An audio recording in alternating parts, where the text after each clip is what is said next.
Today on Sekulow, how can the Biden administration claim, quote, no crisis at the border when we now have footage of toddlers, a 3- and 5-year-old, being tossed by the coyotes over a 14-foot tall border wall? We'll talk about that and more today on Sekulow. Live from Washington, D.C., Sekulow Live. Phone lines are open for your questions right now. Call 1-800-684-3110.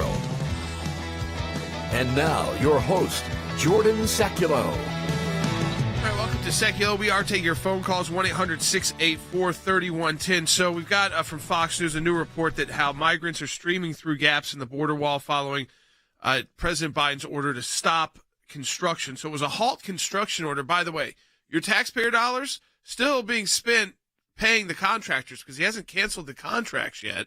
And, of course, paid any of the penalties for that. It's just been a work stop order.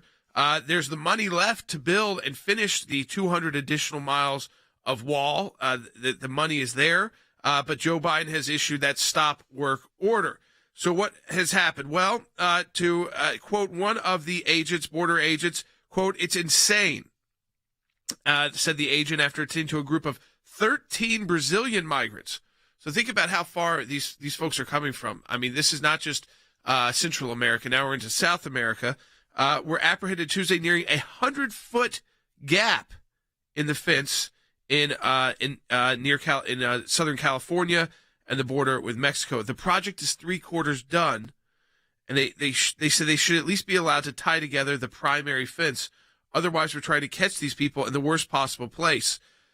When Biden issued his stop work order, he gave the Department of Homeland Security Secretary Alejandro Mayorkas 60 days to report back to either continue, modify, or terminate. So far, Mayorkas is already a week past his deadline, and we don't have any word yet from the Biden administration. How bad is this, by the way, this crisis that, by the way, Vice President Harris, she's the lead diplomat now on this. I think she spoke to the, Ecuadorian president about it, but you've got 2 kids from Ecuador, ages 3 and 5.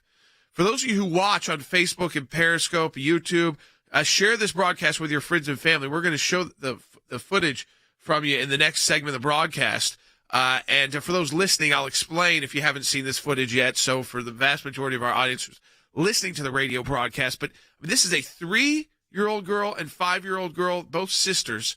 The coyotes, the smugglers, climb up to the top of the wall on the side, Mexico side, and literally toss the 3-year-old and toss the 5-year-old over a 14-foot drop. They're both okay, thank God, and they were both rescued by our U.S. Border Patrol. But where are they going? Where are their parents? Where are their families? Who sent them? I mean, and how are they supposed to communicate that?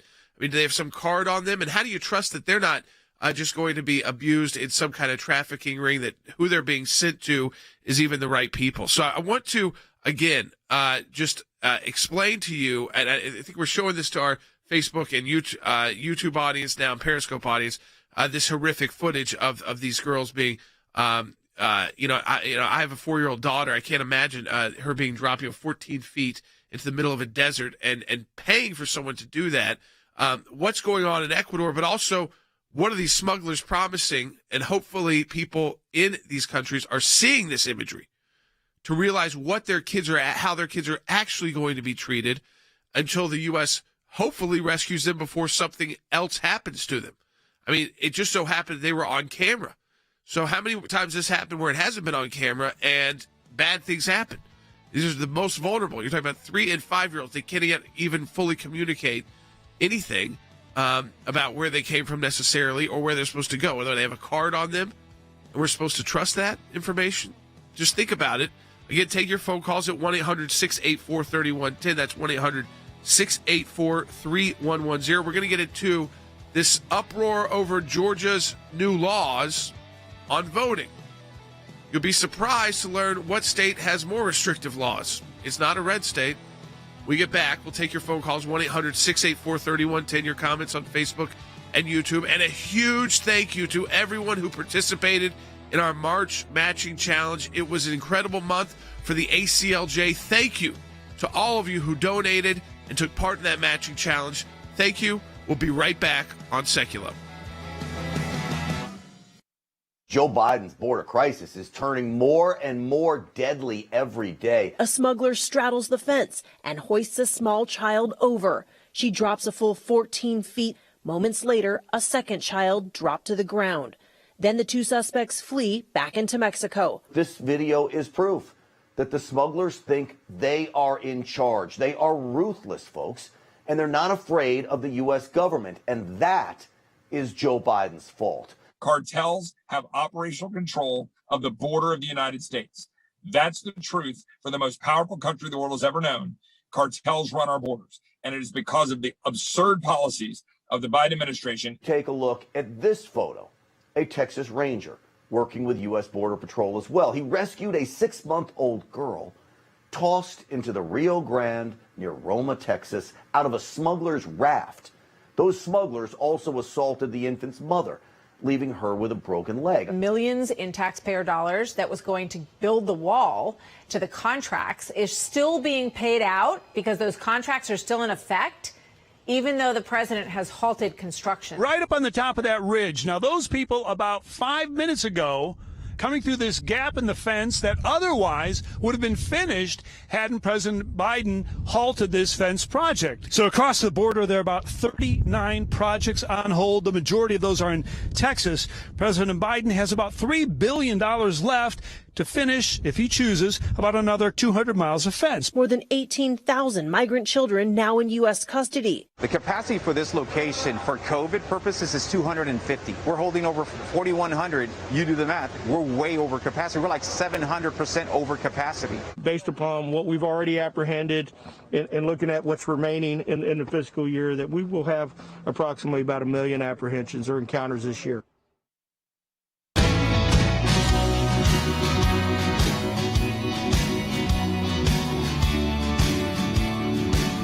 Oh, no, it's not a crisis. It's just, toddlers being tossed over a 14-foot fence by these coyote smugglers, and 3 and 5-year-old girls. Breaks your heart to see the video. We could play it again for our Facebook and YouTube audience, and I'll walk people through what they're seeing for our radio audience. So you see this is the Border Patrol camera. You see the first child drop 14 feet, that wall is. You see the second child drop. That's a 3 and a 5-year-old. 3 and 5-year-old girls, sisters. Some bag gets tossed over, some kind of something. Maybe hopefully it has some kind of actual ID. But again, these kids are vulnerable the entire time they're being smuggled. And then, of course, when they are dropped over the border like that, that is a crisis.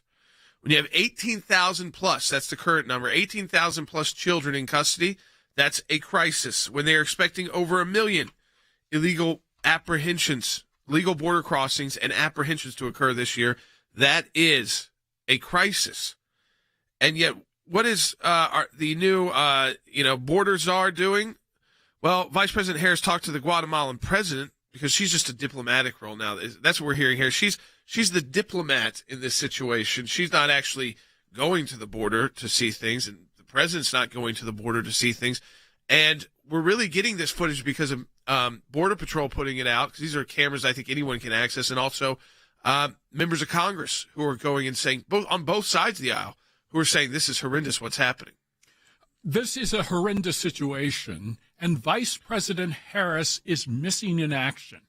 In addition to spending time on the phone with the Guatemalan president, while the crisis rages because of a surge of illegals on our border, Vice President Harris is also spending time preparing for a women's and girls empowerment forum with former President Clinton. Imagine that.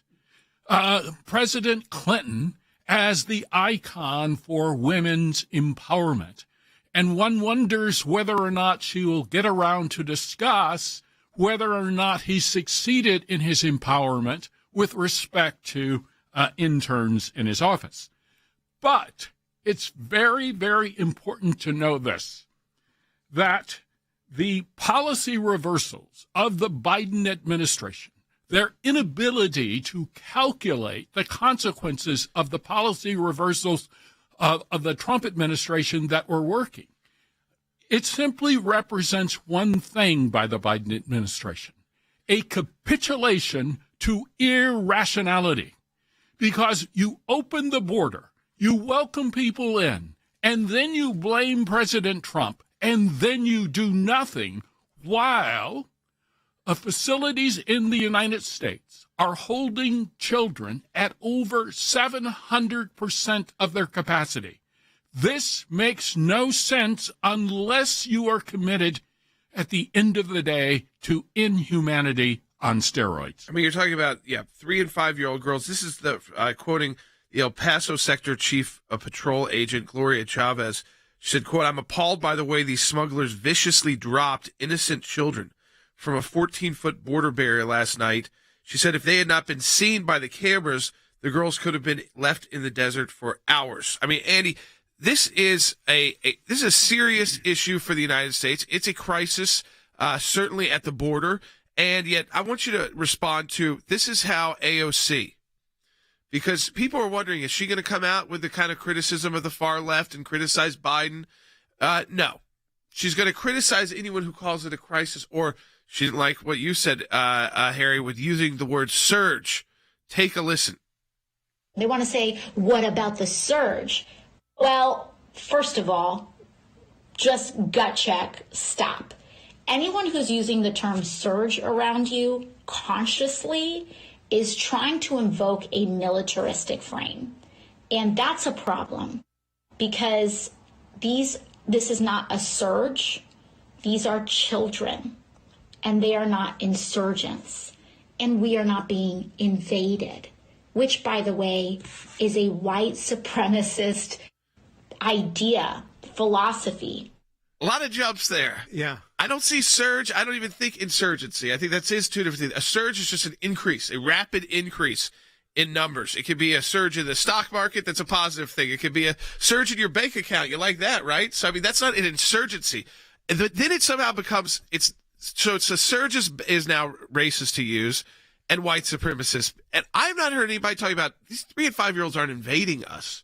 It is they're being abused. And we're dealing with a crisis, not an invasion. That's right, Jordan. The idea that Sandy Cortez is trying to put in our minds that a surge is somehow akin to a militaristic invasion, when in fact it is a surge. It's like a surge of a tide of illegal immigrants being smuggled across the borders by the coyotes, thrown over the fences. You like to use the word tossed. I want to use the word thrown over the fence, dropped in the fence in the desert. And you say, if I say that that is a surge, because there are thousands and thousands coming in through the gaps in the wall that are left, that I am somehow now using a militaristic term that is akin to white supremacy. How absurd is that? How ridiculous is that? Making the statement that I'm a white supremacist or that I'm a supremacist or that I'm a racist because I acknowledge the way things are. The reality of the situation is, as one person who said, who's on the Border Patrol said, cartels run our borders. No country should permit a cartel to operate and function and run its borders, and that's what we're doing in the United States now. And for Sandy Cortez, that immature fool who is represented by that population in New York who elected her to Congress, to make a statement that it's a militaristic term and we got a gut check, as she says on that, is absurd as she is being in Congress. Yeah, I mean, as producer Will said, surge protectors. Can't use those anymore because you're a white supremacist if you do. Take a listen. This is Sheriff Joe Martinez of Verde County, Texas. I just want you to play what law enforcement is dealing with here. We're basically on our own. Just the other day, 75% of my workforce for that shift was occupied assisting Border Patrol. So, you know, when I have 4 deputies working and 3 of them are tied up for the majority part of the day, you know, we can't serve our citizens in our community the way we need to be serving them. So there you go. I mean, and this is how this effect on small towns is huge because they don't have the resources to have 3 of their 4 sheriff's deputies assisting Border Patrol and not assisting their own community and their own town. Let's go to Donna in New Jersey on line 1. Hey, Donna, if you want to talk to us on air, too, it's 1-800-684-3110. I'm just sick and tired. Are you sick and tired, folks, of them saying this is not a crisis? Because after I see a 3-year-old and 5-year-old girl being tossed over or thrown over a 14-foot-tall fence by these human smugglers, which are really human traffickers, It is so appalling that this is happening, and they won't use the word crisis to describe. It's certainly a crisis for that 3-year-old and 5-year-old girl. I mean, where are they going? How are they going to find families? But if you want to talk to us on air, 1-800-684-3110. Donna, welcome to Sekulow. You're on the air. Hi, my name is Donna. I'm from New Jersey, and I'm absolutely sick over this. I heard that they're putting children in facilities meant for 50. They have 250 children in there. We knew this was going to happen the minute Biden got in. They're ignoring it. Nobody's doing anything about it. Everybody had so much to say when the election was going on, how horrible Trump was, but he's the only person who did what he said he was going to do. And I don't know how you fix this mess. Well, you know how you fix the mess? You finish the wall that needs to be built. You increase Border Patrol. You reinstitute you stop the catch and release program, and you reinstitute the catch and send back program. And then wait. You have to wait in Mexico if you're going to make an asylum claim. But you are dealing with, again, this is a serious crisis. And Jen Psaki said over and over, there's no plans yet for Vice President Harris to go to the border. There's no plans for the President Biden to go to the border. President Trump, by the way, former President Trump, he is planning on going to the border to try and encourage those Border Patrol officers and agents. But I just think, again, this boils down to this. The left, the Biden team, I've said it time and time again, they love war. They love conflict. Helps their Washington businesses out. And they don't see the human side. They don't care about the human side of this either. It's just the political side. So the 3- and 5-year-old, yeah, they may try and use it politically too. But it's their fault that's happening. They are responsible for a family thinking it's a good idea to pay those smugglers to send those kids over and have them tossed over like that. Because maybe they'll get picked up. And luckily in this situation that's on camera, they were, because it was on camera. But at what point is the left? I mean, do they care at all about people? The liberals in America care at all about human beings. Do they care about the genocide in China? No. Do they care about what's happening to these migrant children? No. It's a narrative. It's all politics. AOC, even the far left, they're not criticizing Joe Biden. They're not criticizing Harris and the do-nothing Democrat Party right now on this issue. But they're letting people suffer all over the world. And I'm sure they're looking for their next war. Typical of what we have elected into this country. We'll be right back on Sekulow. Over 15,000 unaccompanied minors now in U.S. custody, 5,000 of them with Border Patrol. Immigration authorities still struggling to find places to hold them. To have 460% spike in illegal apprehensions, over 100,000 people in custody, 13,000 migrant children. This is a historic record. It went from a non-crisis to a crisis because of Joe Biden's words and policies of his administration. Criminal organizations that are trafficking women, children, families, single adults, the drugs, everything that goes together. The traffickers themselves are earning as much as $14 million a day. When you create a system that incentivizes people to come across and they are released, that immediately sends a message to Central America that if you come across, you can stay. The traffickers are smart. Cartels are smart. They know our laws, policies, and this started right after the election.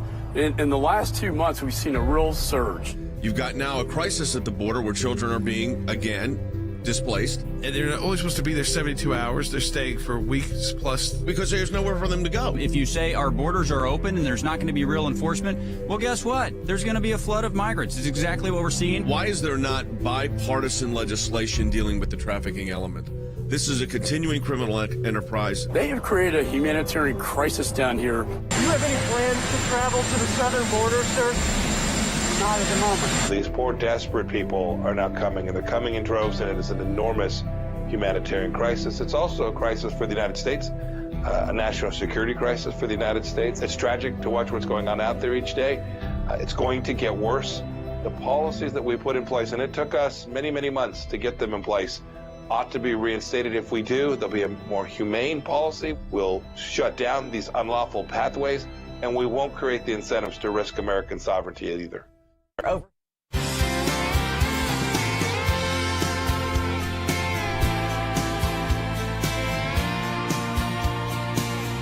All right, welcome back to Sekulow. We are going to start taking more of your phone calls at 1-800-684-3110. Share this broadcast with your friends and family. And let me encourage you, too, we're going to get to some of the Georgia, this outrage over Georgia's voting laws, because you will be surprised. You don't want to miss the second half hour, because of a state that has more restrictive voting laws is not a red state.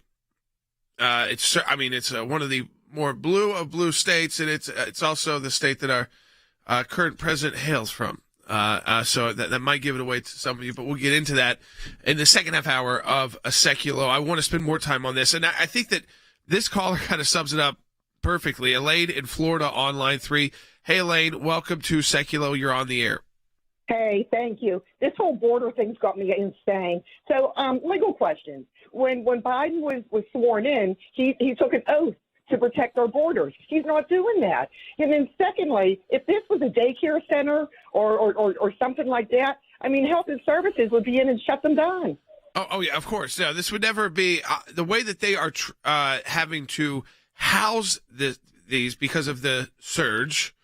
I don't feel like it's a white supremacist term to use the surge that was created by policy and actually words. Joe Biden welcoming in these migrants and announcing the catch and release policy that you'll basically you'll get dropped off in a town somewhere in the U.S. and get some court date down the road that you won't show up at, and you'll be added to those who have to live in the shadows in America, who have to live with fake Social Security numbers, who then grow up here not having citizenship, not knowing what to do, and you increase the number of those children that, like the DACA children, all of that, who don't really remember where they came from. You think the 3- and 5-year-old girl not really going to remember that if they stay in the United States, but they didn't get here legally. Are they ever going to get legal paperwork? I mean, the problems could persist. They are building more cages as we speak, but the media, Harry, they don't want to call it cages anymore. Now it's just they're overcrowded and they're just trying to deal with it in a humanitarian way. There's nothing humanitarian about this.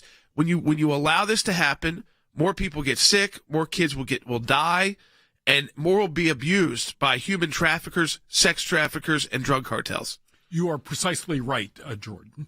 But Democrats care less about the Constitution. They care less about the rule of law. They care less about humanitarian and international rights. They care less about, for instance, the oath of office, unless they can use that oath of office to attain power. Imagine we live in a country today where our sovereignty is being violated, where the Biden administration is violating the law, the immigration law, and he is not protecting the United States border. And yet it was the same Democratic Party that impeached the former president of the United States for a phone call that led to an impeachment effort. So here we have Joe Biden, who is not doing his duty, and yet there is simply no appetite among Democrats, for instance, to really go after him and to demand accountability. Instead, Democrats have doubled down. They're demanding reparations for illegals. Why not take care of average working men and women in the United States? Why not advance their cause rather than the interest of China and drug smugglers and human traffickers? That is the question. No, they would love to. They'd love to more. They want to go to the UN and discuss and have their discussions over their tea and make their speeches in their fancy rooms, but they don't want to go to the border, where it's dirty, where it's where the conditions are rough, where there's people on top of people on top of people in the United States of America. And while, yes, every president has had to deal with increases of those trying to cross the border illegally, the policies, Annie, of this president have directly led to this current crisis. I don't care that they don't want to use the term crisis. Jen Psaki doesn't like using any words that mean anything. But when it gets to the bottom line is that they are spending more time on issues like Green New Deals, putting more Americans out of work. They don't care about these people at the border. They're political pawns. to these issues, and that's it. I mean, to me, their disrespect for human life has always been put on display, and I always thought that President Obama was a good example of this. He runs as this far left liberal. You think he's going to, stop wars? Yet more wars started. Well, you're absolutely correct on that. I mean, the Democratic Party is seeking to aggrandize power. That's what this is all about, to bring in a powerful machine. In this case, they have a manipulated person in Joe Biden. He is not capable of making a decision himself. He has people around him pushing him to the left, pushing him to the left. He ran as a moderate. He said the new Green New Deal was not something he embraced, and he did. But what I want to know is this. The way you confront a problem is you go and you look at it and you see it.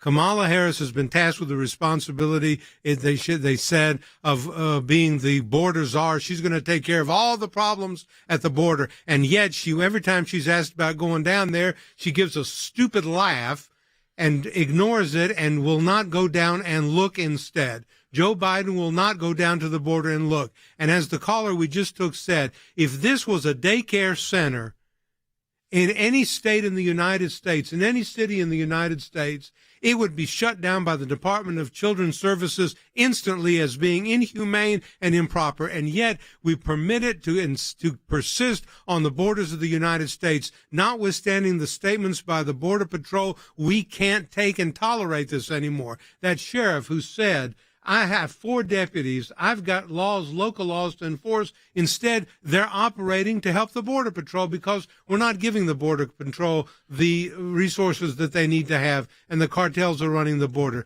These are deplorable situations, but you elected a Democrat. You got him. You didn't want Trump. You didn't want the wall. You didn't want anything like that. That was going to keep out people. Instead, you've got cartels running your border. Congratulations. Yeah, that's right. I mean, when we get back, we'll take more of your phone calls, 1-800-684-3110. I want to let you know, too, we're finalizing a Freedom of Information Act request as we speak to the Department of Homeland Security about what is happening at the border, the policy changes, why has this surge continued, what the facilities that are being built, how are they dealing with this, the policy changes that are being made. Why has Mayorkas not responded to the request from President Biden? He's already over time. He was supposed to come up with an analysis of what to do to secure the border. Should they cancel the contracts? Because right now we're still paying the contractors to build the wall, but Joe Biden's not letting them build the wall, not letting them finish building the wall. That's the situation we are in right now in the United States of America. There's a crisis at our border. There's still the pandemic. We haven't been able to open up our own country yet, but yet we got teachers in San Diego leaving their Zoom classes to go teach in-person migrant children who are testing positive for COVID at rapid rates. They got no problem with that in the teachers union. They do have a problem with trying to actually fully reopen. They won't even fully reopen the San Diego schools. It's going to go on a hybrid basis mid-April. They've held off, I guess, as long as possible with their raises, their vaccines, and this and that, and how much distancing before they actually allow kids back in school in America. So how about, again, putting American kids first? But remember, they hate the America first. They think that, that's a bad policy, a bad idea. See what happens so quickly to America.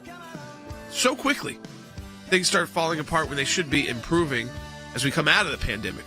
We'll be right back. Second half hour. Thank you for supporting our matching challenge. We'll be right back.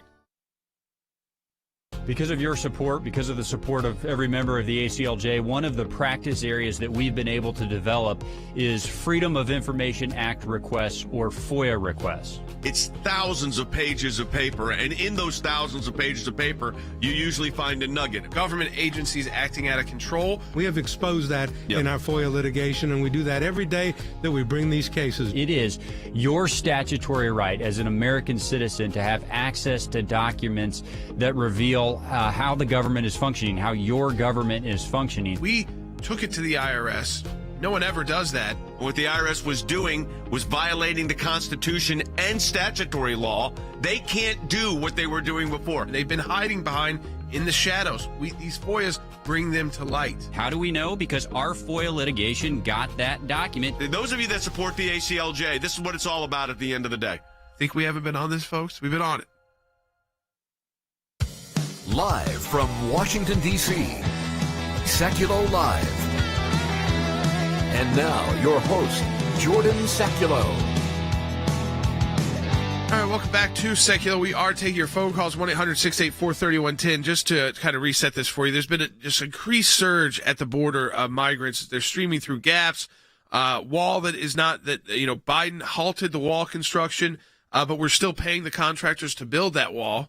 So they have not yet canceled the contracts. Mayorkas, the Secretary of Homeland Security, has not yet come back with his analysis yet about what to do with the wall, but they're not going to be building any more wall.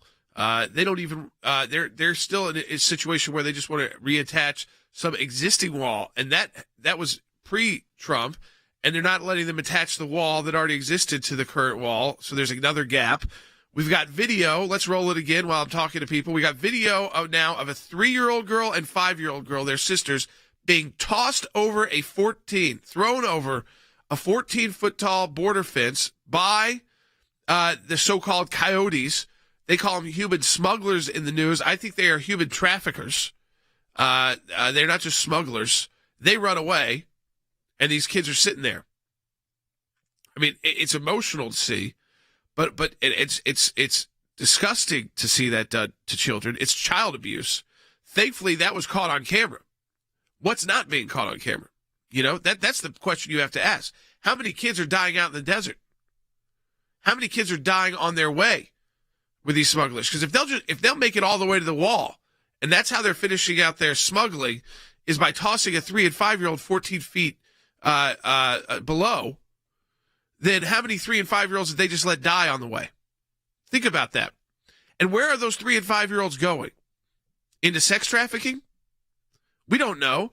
They'll have some card on them with some address that they'll try to verify is somehow related to them. And how will we actually know that? This is the problem. You have unaccompanied young minors. They want you to think about the 16 and 17-year-old males. Well, those aren't. Those are 3 and 5-year-old sisters. It's disgusting. It's Joe Biden's fault. Joe Biden is responsible. The buck stops with him. He likes to say that kind of things. He's the president. He tries to put this on Vice President Harris. She hasn't even showed up at the border. She doesn't even know what she's supposed to be doing. They want open borders. They're getting it right now because that's basically what our border is like.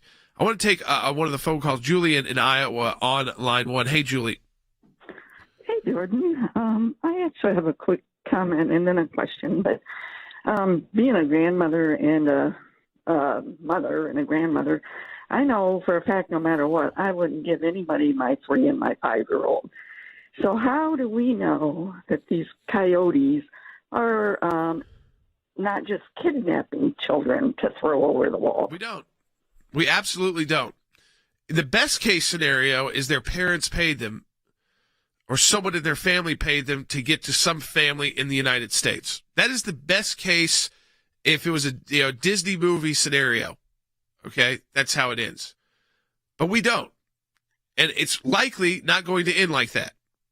So hopefully those children get sent back to wherever their parents are. And they make it back to their mom and dad or some family members.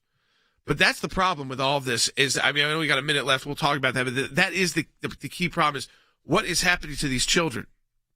They wanted to push this off and say, well, they're not really kids. They're 16, 17-year-old males.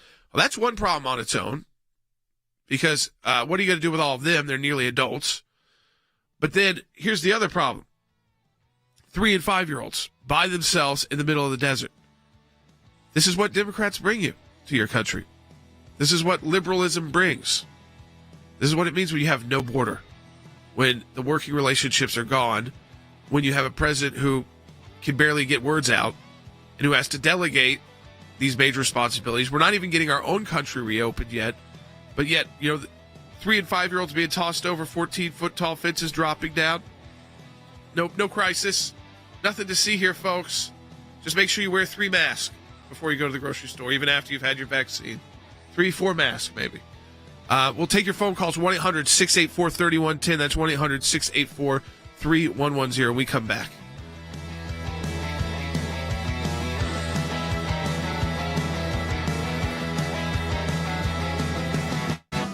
You think they're just going to let you get back to normal life and live it all in freedom after this? Not a chance.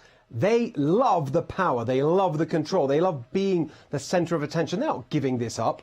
Now they want vaccine passports to control who can go where, when. Proof of vaccinations to get into concerts, sporting events, or even travel. This discussion of vaccine passports and all the rest of that just sounds to me like another idea of big government run amok. President Biden would require people to prove they have been vaccinated against COVID-19 in order to gain access to some businesses, offices, or restaurants. Completely unacceptable for either the government or the private sector to impose upon you the requirement that you show proof of vaccine to just simply be able to participate in normal society. This type of discrimination and this type of really coercion to not allow the right to travel or access to businesses, as Amir was just pointing out, that does run afoul of fundamental equal protection principles as well. So I don't see that this would ever merit a constitutional threshold. Vaccine passport sounds like a fine thing if you don't understand what those platforms can do. I'm CEO of a tech company. I understand what this platform does. It's not about the vaccine. It's not about the virus. It's about your data. And once this rolls out, you don't have a choice about being part of the system. Any other functionality can be loaded onto that platform with no problem at all. I think it's un-American. This is something that we're going to fight and not allow to happen. And we should, across the country, fight this kind of an agenda. To have this kind of policy going forward and pushed by the federal government's unacceptable. It has the power to turn off your life or to turn on your life, to let you engage in society or be marginalized. This is what you get when you receive your vaccine. The question is whether this is enough for a potential vaccine passport.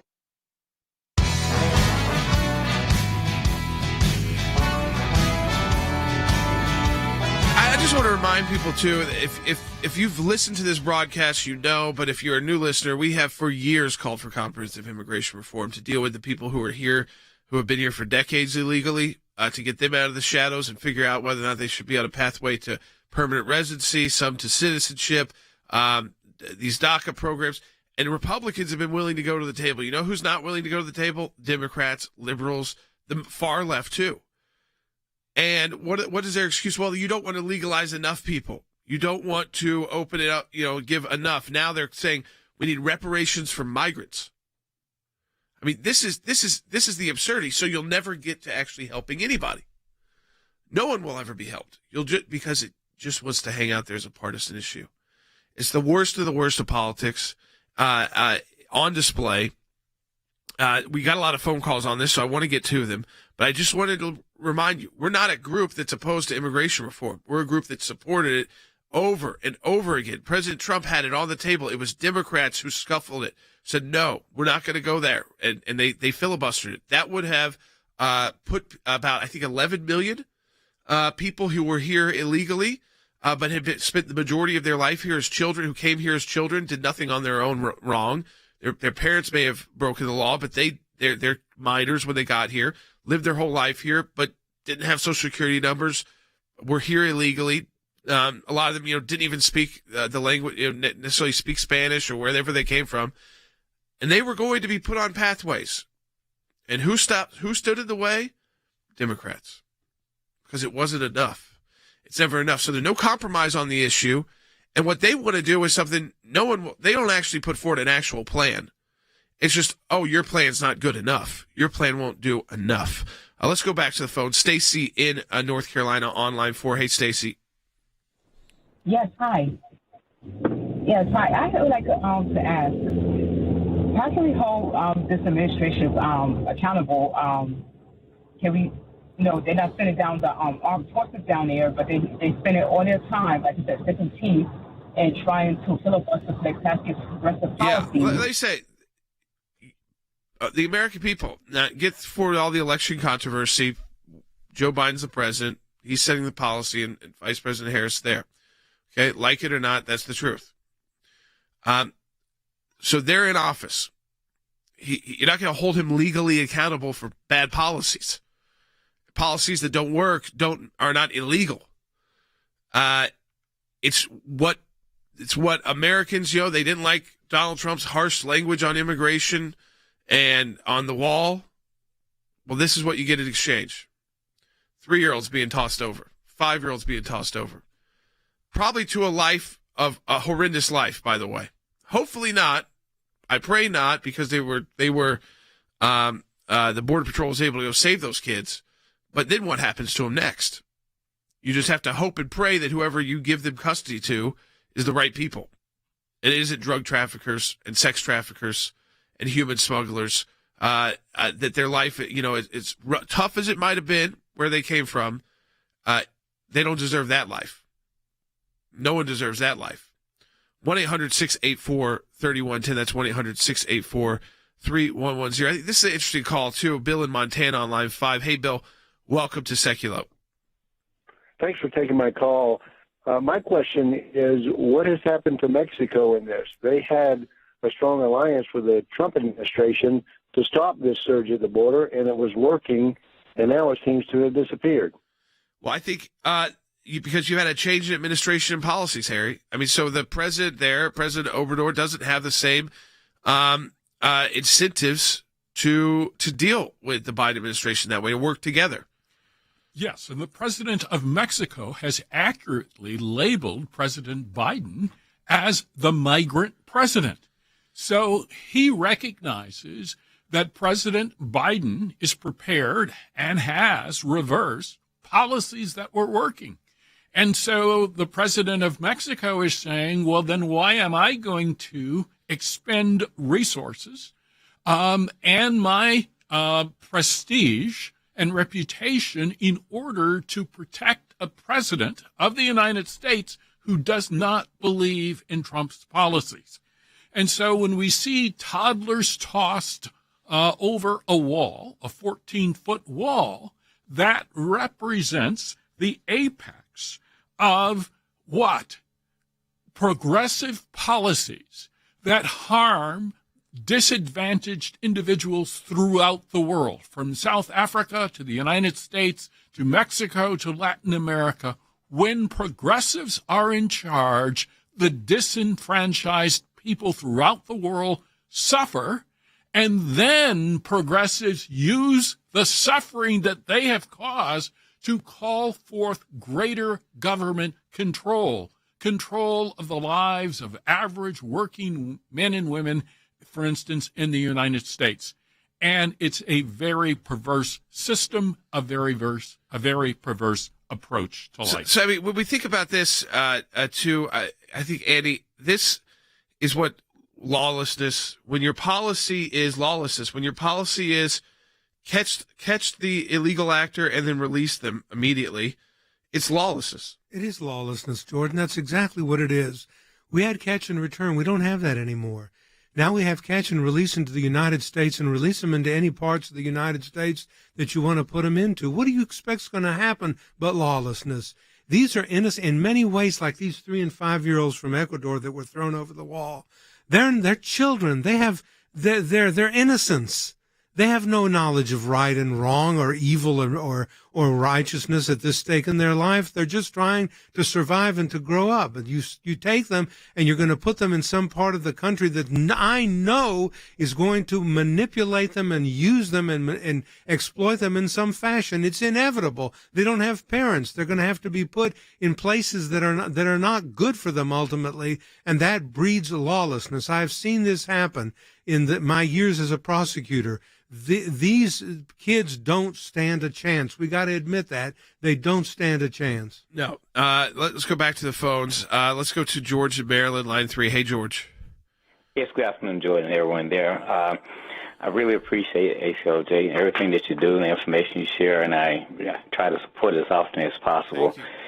I find myself getting so frustrated and flustered about this and other topics. My blood is boiling, it's like, what do? We know the Democrats don't fracture. They stand together. And since they control the House, the Senate, and the White House, we point out all these issues. But what do we do? What do we do? We fight every step of the way. We inform everybody we can. And there's elections in less than 2 years. And while that won't be for president, you can certainly change the makeup of the House and the Senate, which are right on the margins, which will make it very difficult for President Biden and Vice President Harris to continue with these policies if there is a change in the House and the Senate. Don't forget that. You cannot give up fighting for your country. These are bad moments. We lived through 8 years of bad policies that were just like this. It was called the Obama-Biden years. We're now living in the Biden months, the first months of Biden. And he's doing the same thing, even at a more extreme pace, by the way, I would say. And there's good people out there that want to help. I mean, Joanne in New York on line 1. Let's take Joanne's call. Welcome to Sekulow, Joanne. Hi, I'm Joanne from New York. And my question is, how can us Christian parents maybe take in a child or two? I have ample amount of room in my house. They're not going to let you, is the problem. So, I mean, to get to that point of this, they'd already have to go through and figure out, do they have any family here? Do they have any relatives here whatsoever? Is there anybody there? What should they be sent there? Of course, you want them first united with parents. If there's a mother or father here, you would want them united. But are those really the mother and father? Do you have to do they're talking about doing genetic testing. So, unfortunately, people who have, Joanne, that first reaction of, I would take some of these kids in, the people who do foster programs, already, who know how to do this and are prepared to do it, they have no way of helping.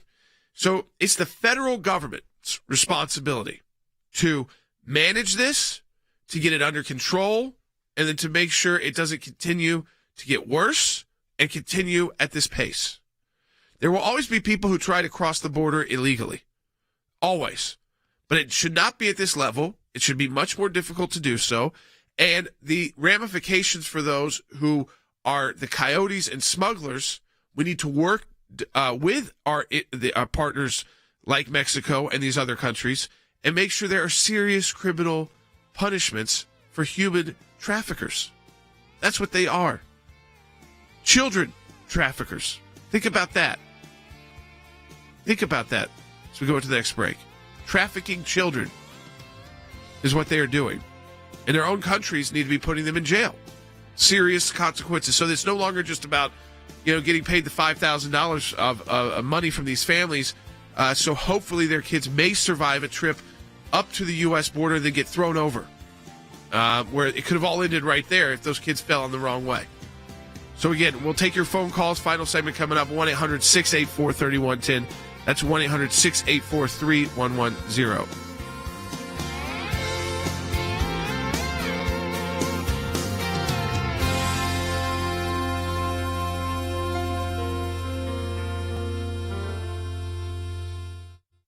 Over 15,000 unaccompanied minors now in U.S. custody, 5,000 of them with Border Patrol. Immigration authorities still struggling to find places to hold them. To have 460% spike in illegal apprehensions, over 100,000 people in custody, 13,000 migrant children. This is a historic record. It went from a non-crisis to a crisis because of Joe Biden's words and policies of his administration. Criminal organizations that are trafficking women, children, families, single adults, the drugs, everything that goes together. The traffickers themselves are earning as much as $14 million a day. When you create a system that incentivizes people to come across and they are released, that immediately sends a message to Central America that if you come across, you can stay. The traffickers are smart. Cartels are smart. They know our laws, policies, and this started right after the election. In the last 2 months, we've seen a real surge. You've got now a crisis at the border where children are being, again, displaced. And they're only supposed to be there 72 hours. They're staying for weeks plus. Because there's nowhere for them to go. If you say our borders are open and there's not going to be real enforcement, well, guess what? There's going to be a flood of migrants. It's exactly what we're seeing. Why is there not bipartisan legislation dealing with the trafficking element? This is a continuing criminal enterprise. They have created a humanitarian crisis down here. Do you have any plans to travel to the southern border, sir? Not at the moment. These poor, desperate people are now coming, and they're coming in droves, and it is an enormous humanitarian crisis. It's also a crisis for the United States, a national security crisis for the United States. It's tragic to watch what's going on out there each day. It's going to get worse. The policies that we put in place, and it took us many, many months to get them in place, ought to be reinstated. If we do, there'll be a more humane policy. We'll shut down these unlawful pathways, and we won't create the incentives to risk American sovereignty either. Over 15.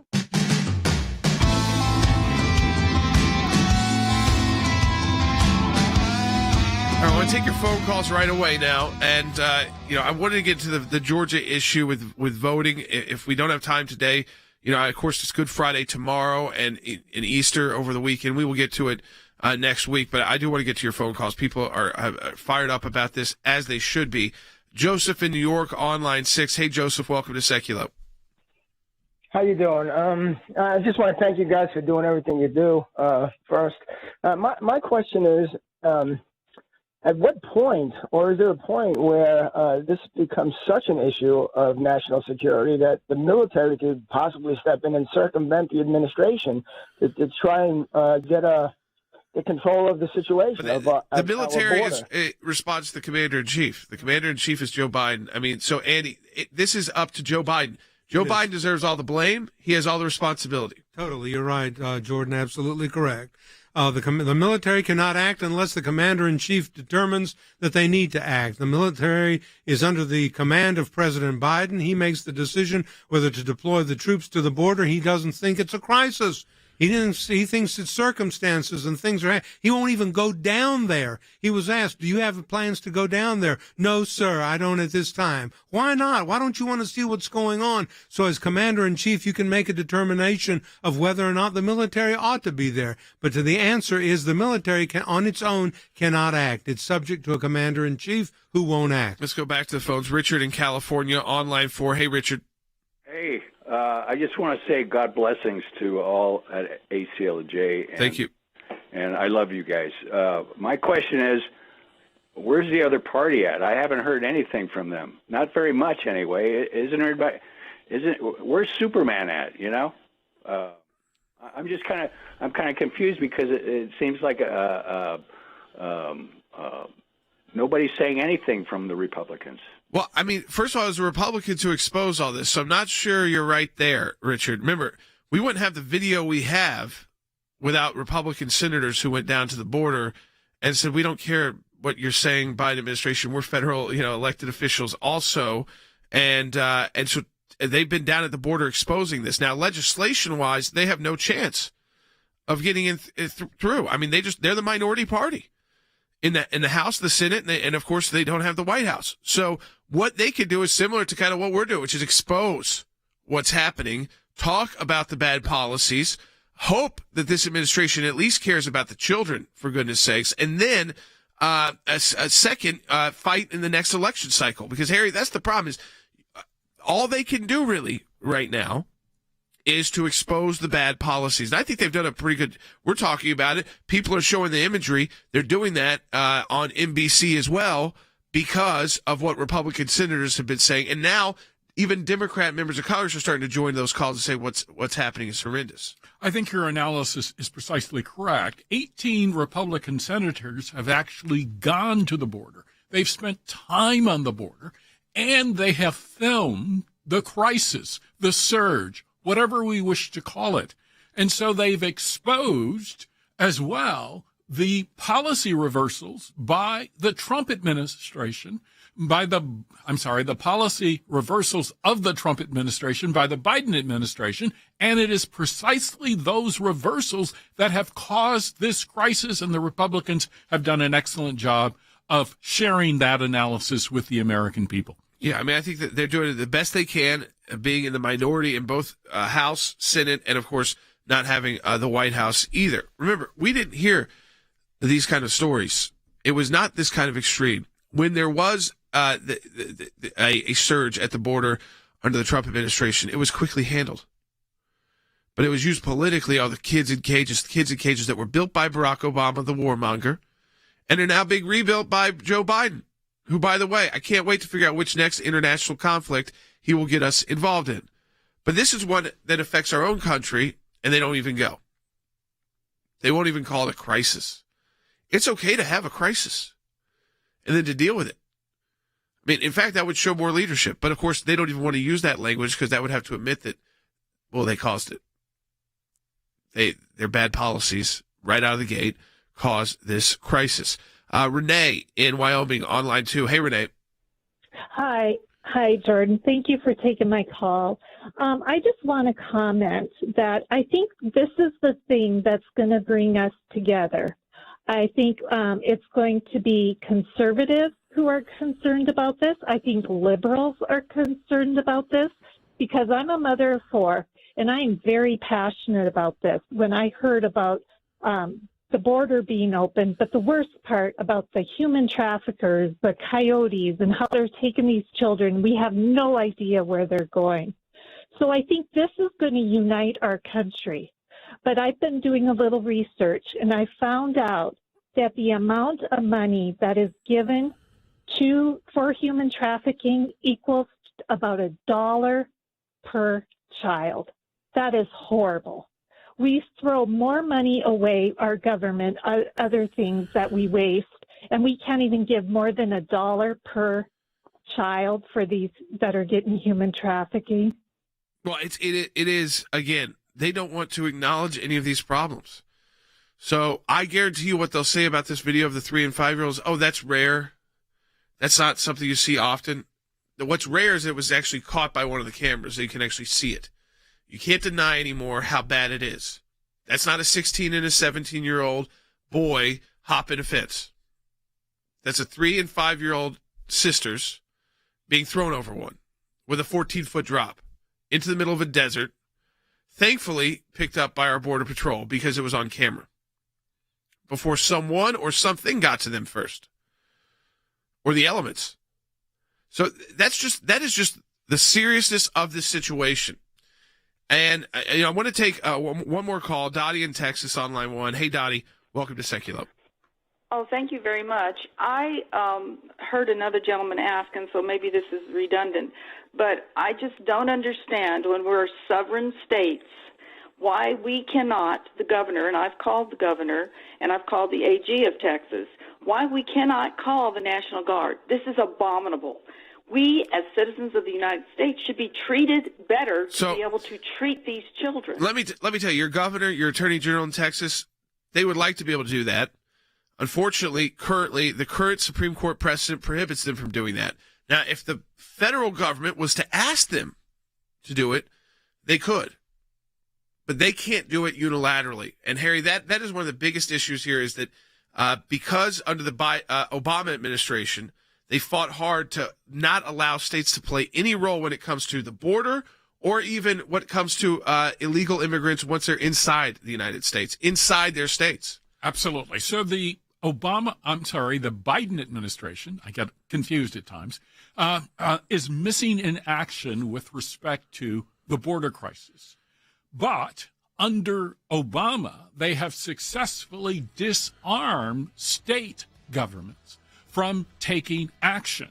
And so we are left with a crisis. Virtually every rational American recognizes there's a crisis, but governors, particularly in red states, their hands are tied by the federal government and Biden's fecklessness. Yeah, I mean, so that again, folks, that's where we are. Now, listen, tomorrow is Good Friday. This weekend is Easter. It's a time to celebrate for many of us who are of the Christian faith. And regardless if your churches are open and virtual, I want to remind you about that and pray for these kids this Good Friday and this Easter and today, because the crisis that they won't call a crisis is a serious humanitarian one. Thank you for everybody who donated the month of March, our matching challenge. We'll talk to you tomorrow.